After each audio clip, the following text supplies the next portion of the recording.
아마 십계명이라는 영화를 보신 분들은 기억하실 겁니다.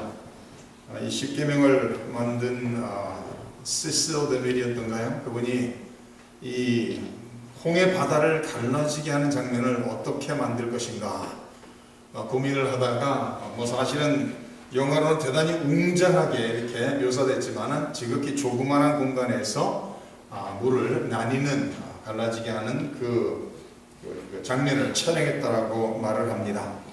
근데 저도 생생하게 기억하는 것은 십계명을 그 영화 속에서 홍해 바다가 이제 모세가 지팡이 들고 바다를 향해 손을 내밀 때 갑작스럽게 바닷물이 반으로 쫙 갈라지면서 벽처럼 물이 이렇게 서 있는, 그래서 이스라엘 백성들이 200만 명이 넘는 숫자의 백성들이 그 홍해 바다를 마른 땅으로 지나가면서 지나가는 사람마다 너무나도 이게 상상치 못한 일이 벌어졌으니까 어리둥절해서 옆을 이렇게 계속 쳐다보면서 지나갔던 그런 장면이 생각이 납니다. 아마 물고기를 본 사람도 있을지 모르겠어요. 어쨌건 이 홍해 바다가 하나님의 능력으로 말미암아 반으로 갈라지고 이 바다를 마른 땅으로 지나가게 하는 하나님의 기적의 역사를 기록하는 말씀을 기록하는 본문입니다. 오늘 말씀 속에서 우리가 생각하고 싶은 것은 하나님께서 14절에 이스라엘 백성들을 위하여 싸우실 것이라고 모세가 불평하고 원망하는 이스라엘 백성들을 안정시키며 위로하면서 말씀을 주었습니다. 다시 한번 14절 말씀 보시면 여호와께서 너희를 위하여 싸우시리니 너희는 가만히 있을지니라.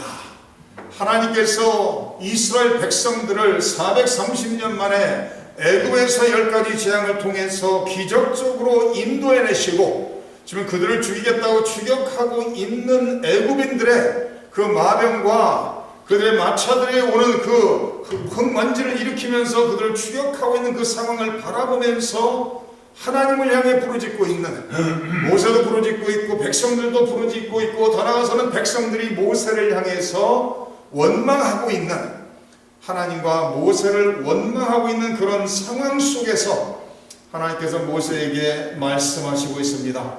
15절 말씀에 여호와께서 모세에게 이르시되 너는 어찌하여 내게 부르짖느냐? 이스라엘 자손에게 명령하여 앞으로 나아가게 하고 지팡이를 들고 손을 바다 위로 내밀어 그것이 갈라지게 하라. 이스라엘 자손이 바다 가운데서 마른 땅으로 행하리라. 모세에게 명령하는 것은 너의 지팡이를 들고 지팡이를 바다를 향해 펼치라는 거예요. 그리고 백성들은 그 바다를 향해 앞으로 나아가라고 명령하라고 말씀하고 있습니다. 우리 이렇게 성경을 보면서 인생을 살면서 한 번이라도 경험했던 일이라면은 그것을 실천하기가 조금 더 쉬울 수가 있습니다.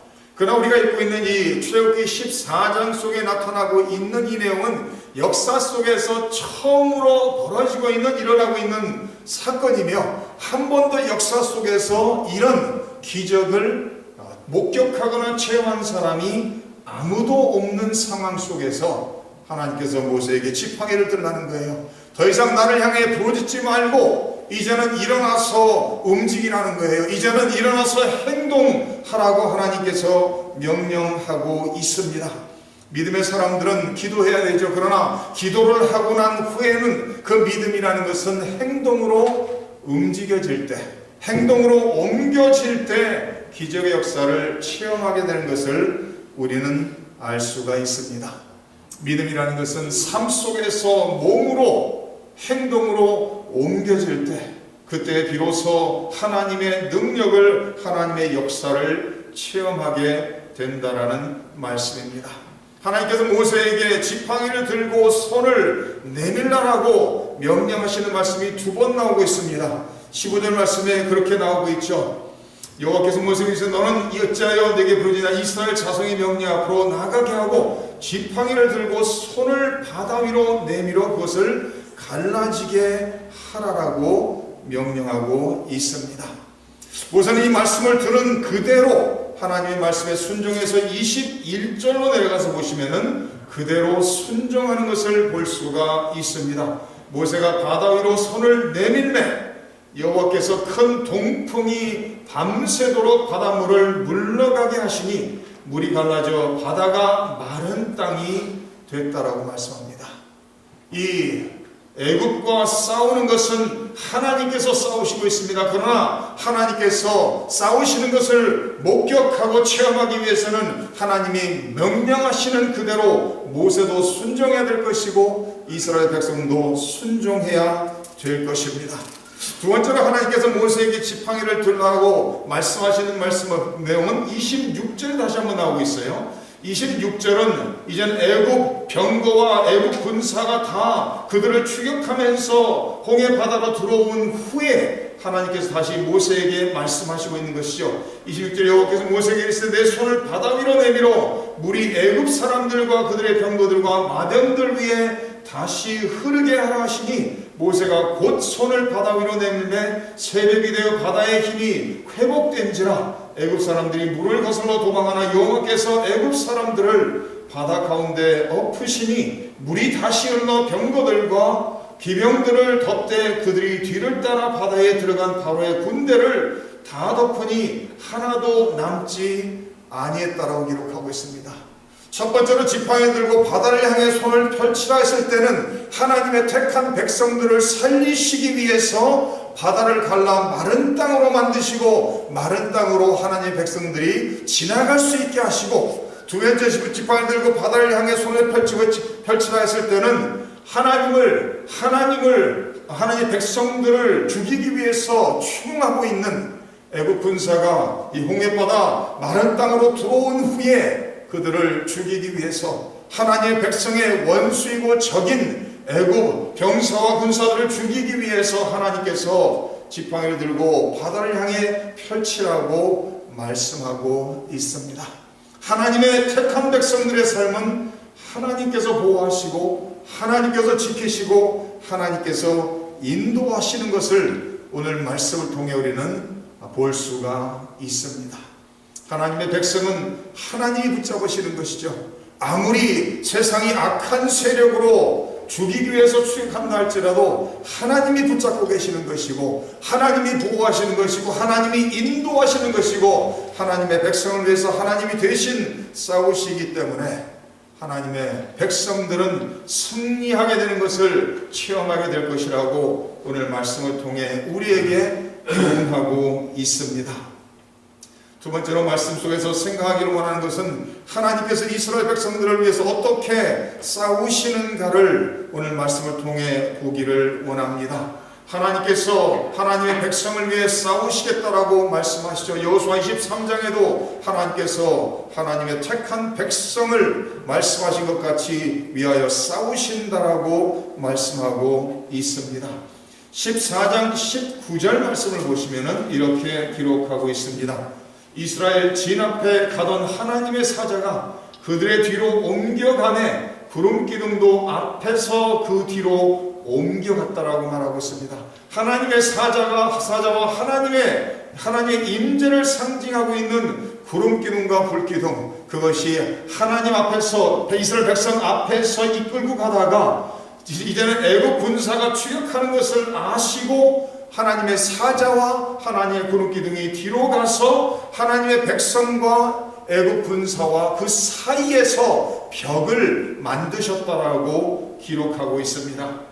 그러면서 20절에 애굽 진과 이스라엘 진 사이에 이르러 서니 저쪽에는 구름과 흑암이 있고 이쪽에는 밤이 밝음으로 밤새도록 저쪽이 이쪽에 가까이 못했다라고 기록합니다.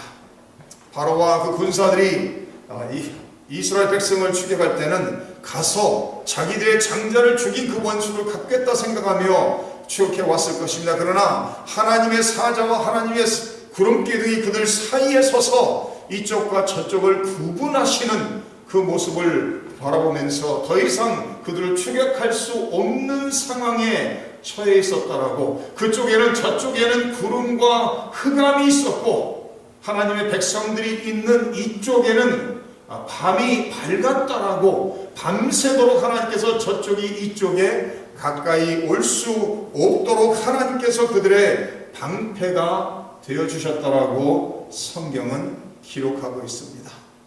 아무리 우리의 적 원수 마귀가 강하다 할지라도 우리 안에 거하시는 하나님의 영, 우리를 위해 싸우시는 하나님이 더 위대하시다는 그것을 성경은 끊임없이 우리에게 가르쳐 주시고 있습니다. 하나님의 백성들은 끊임없이 패배하는 것처럼 보일지라도 항상 결국은 승리할 것이라고 성경은 우리에게 가르쳐 주고 있습니다. 하나님의 능력으로 하나님의 구름기둥이 하나님의 백성들과 추격하는 애국 군사들 사이에 벽이 되고 더 이상 그들을 추격할 수 없게 만드시고, 그 순간 하나님께서 바다를 큰 동풍을 통해서 바다를 반으로 갈라지게 하시고 하나님의 백성들을 마른 땅으로 하나님의 백성들을 지나가게 하시고 있는 모습을 오늘 말씀 속에 기록하고 있습니다. 이스라엘 백성들이 아마도 이 홍해 바다 앞에 딱 섰을 때 더 이상 앞으로 전진할 수 없고, 수많은 이스라엘 백성들이 하나님을 향해 원망하고 부르짖으면서 원망하고 모세를 향해 원망하고 있죠. 애굽에 우리를 묻을 땅이 없기에 우리가 애굽에서 죽는 것이 더 좋을 뻔했다라고 하면서 모세를 향해, 하나님을 향해 원망하고 있을 때, 사람의 눈으로 바라볼 때는 도무지 길이 없고 방법이 없는 그 상황 속에서 사람이 볼 수 없는 길을 하나님은 보시고 사람이 만들 수 없는 길을 하나님께서는 만드신다는 거예요. 천하 만물을 창조하신 창조주 하나님은 능력의 하나님이십니다. 우리가 바라볼 때 이것은 불가능이라고 말한다 할지라도 하나님이 바라보실 때는 불가능이라는 것이 전혀 없는 것이죠. 하나님에게는 모든 것이 가능하다는 것을 믿으시기 바랍니다. 우리가 인생을 살면서 나의 삶 속에 어려움이, 환난이 다가올 때 그 상황 속에서도 인간적으로 바라보고 생각했을 때는 도무지 그 상황을 헤쳐나갈 길이 없어 보인다 할지라도 하나님이 우리와 함께 하시기에, 하나님이 우리를 붙잡으시고 하나님께서 우리를 위해서 싸우시기 때문에 그 길을 뚫고 나갈 수 있는, 길이 없는 곳의 길을 만드시는 하나님의 능력을 우리는 체험하게 될 것입니다. 그래서 하나님의 자녀들은 믿음으로 살아가는 것이죠. 하나님의 자녀들은 하나님께서 우리를 붙잡으시고 하나님께서 우리를 대신해서 싸우시고 하나님께서 우리를 인도하고 계시기 때문에 우리는 하나님을 믿는 믿음으로 우리의 삶 속에서 승리를 얻는다라는 것을 우리는 기억할 필요가 있습니다. 애굽 군사들이 마차를 타고 끊임없이 급한 속도로 추격하며 마른 땅으로 들어왔습니다.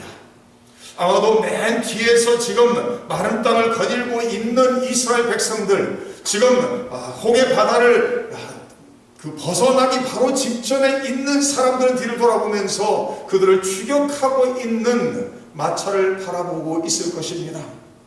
그러나 마지막 사람이 홍해 바다에서 이제는 나왔을 때, 마지막 사람이 홍해 바다를 다 마른 땅으로 건넜을 때, 모세가 그 건넌 장소에서 다시 돌아보면서 지팡이를 들고 바다를 향해 손을 내밀었을 때, 그 즉시 하나님께서 그 벽이 됐던 물이 합해지게 하시고, 그 즉시 하나님의 백성들을 추격하고 죽이려 하는 그 원수들을 그 즉시 하나님께서 다 물 속에 몰살하시는 것을 우리는 말씀을 통해 볼 수가 있습니다.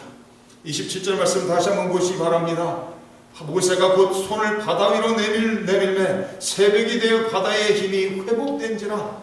애굽 사람들이 물을 거슬러 도망하나 여호와께서 애굽 사람들을 바다 가운데 엎으시니 물이 다시 흘러 병거들과 기병들을 덮되 그들의 뒤를 따라 바다에 들어간 바로의 군대를 다 덮으니 하나도 남지 아니했다라고 성경은 기록하고 있습니다.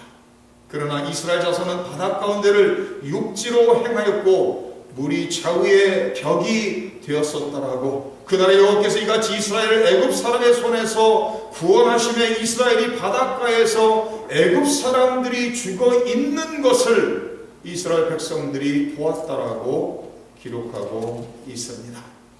오늘 본 말씀 17절로 돌아가서 말씀을 잠깐 보고 말씀을 마치려고 합니다. 내가 애굽 사람들의 마음을 완악하게 할 것인즉 그들이 그 뒤를 따라 들어갈 것이라. 내가 바로와 그의 모든 군대와 그의 병거와 마병으로 말미암아 영광을 얻으리니 내가 바로와 그의 병거와 마병으로 말미암아 영광을 얻을 때에야 애굽 사람들이 나를 여호와인 줄 알리라 하셨다라고 기록하고 있습니다. 하나님께서 바로의 마음을 강팍하게 완악하게 하신 것은 그곳에서 하나님께서만 유일하신 여호와인 것을 모든 사람들에게, 애굽 사람들에게, 더 나아가서는 온 서양 사람들에게 다 알게 하시기 위해서 10가지 재앙을 통해서 애굽 사람들이 숭배하고 있는 모든 우상들을 다 하나님께서 파괴하셨죠.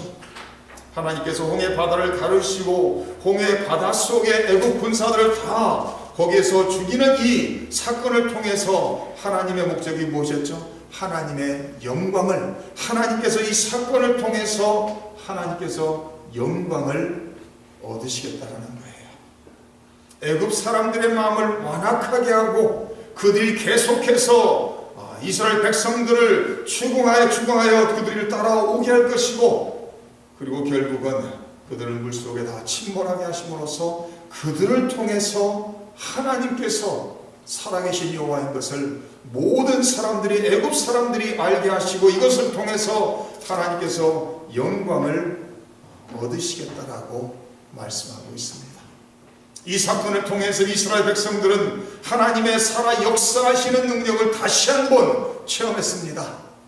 더 나아가서 애굽 사람들은 더 이상 부인할 수 없이 하나님께서만 유일하신 여호와시고 살아계신 신인 것을 인정할 수밖에 없는 그런 상황에 처했습니다.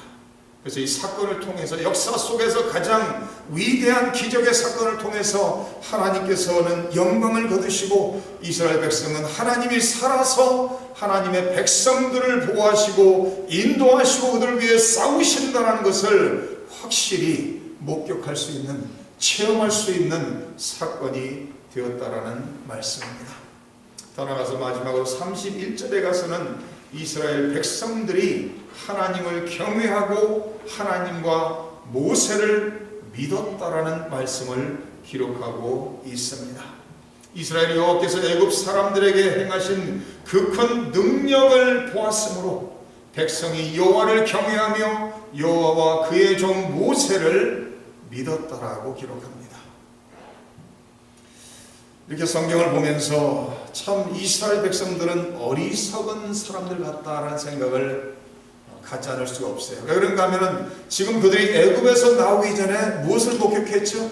하나님의 능력을 10번이나 10가지 재앙을 통해서 하나님의 백성들과 애굽 사람들을 구분하시고 하나님의 백성들은 보호하시고 애굽 사람들은 하나님께서 심판하시는 것을 10번이나 반복해서 계속 목격했음에도 불구하고 어려움이 닥쳤을 때 하나님을 향해 부르짖고 하나님을 향해 원망하고 모세를 향해 원망하는 그 백성들이 다시 한번 이 홍해 바다가 갈라지는 이 기적을 체험하면서 하나님을 경외하고 모세와 하나님을 믿었다라고 말하고 있습니다. 근데 사실은 21세기를 살아가고 있는 우리의 삶도 큰 차이는 없을 때가 많은 것을 잘 압니다. 우리의 삶 속에서도 끊임없이 하나님의 능력으로, 하나님의 은혜로 우리를 붙잡으시고 인도하시고 도우시는 것을 거듭 체험하면서도 우리는 어려움이 조금 닥쳐오면은 우리의 입술을 통해 하나님을 향해 부르짖기도 하지만 동시에 불평하고 원망하는 우리의 자신을 또한 발견하게 됩니다. 우리는 오늘이라는 하루 속에서 하나님의 은혜의 손길이 우리와 함께 하시고 인도하고 계시다는 것을 기억하면서 오늘 하루를 감사함으로 믿음으로 살아야 될 것입니다. 그래야 하나님께서 우리를 통해서 오늘 하루의 삶 속에서 하나님께서 영광을 받으시는, 하나님이 기뻐하시는 믿음의 삶을 사시는 저와 우리 성도님들 되시기를 주님의 이름으로 축원합니다.